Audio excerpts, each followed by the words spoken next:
सकल संत चरित्र गाथा पुष्प दुसरे तिरुवल्लुवर इसवी सन पहिले शतक।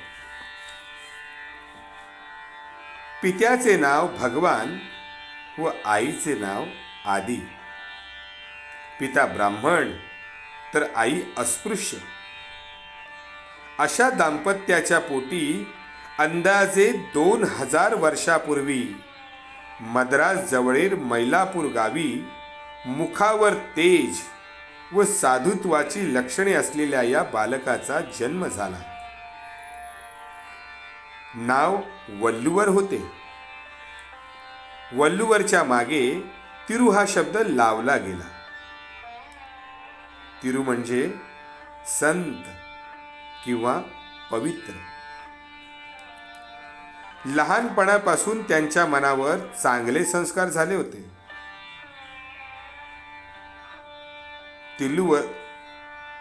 वल्लुवरचा धंदा विणकऱ्याचा होता।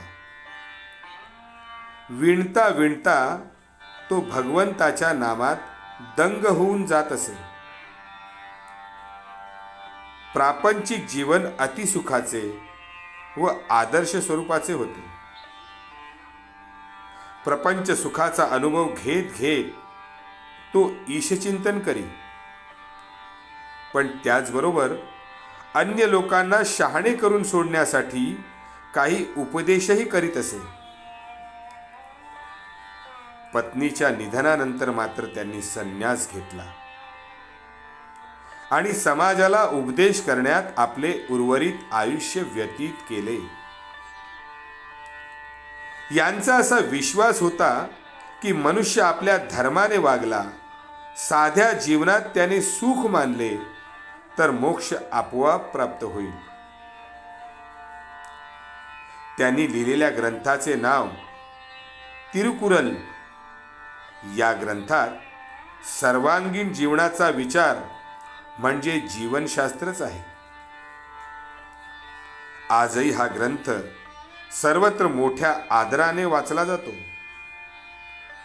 लॅटिन, संस्कृत, फ्रेंच, इंग्रजी, जर्मन इत्यादी भाषेत याचे अनुवाद प्रसिद्ध आहेत।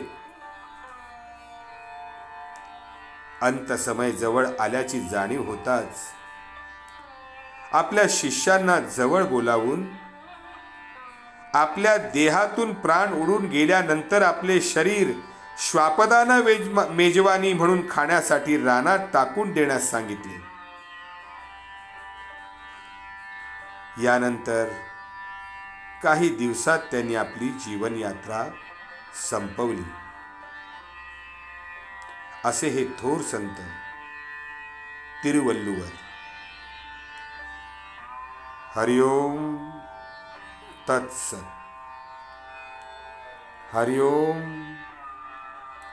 तत्सत। हरिओम तत्सत।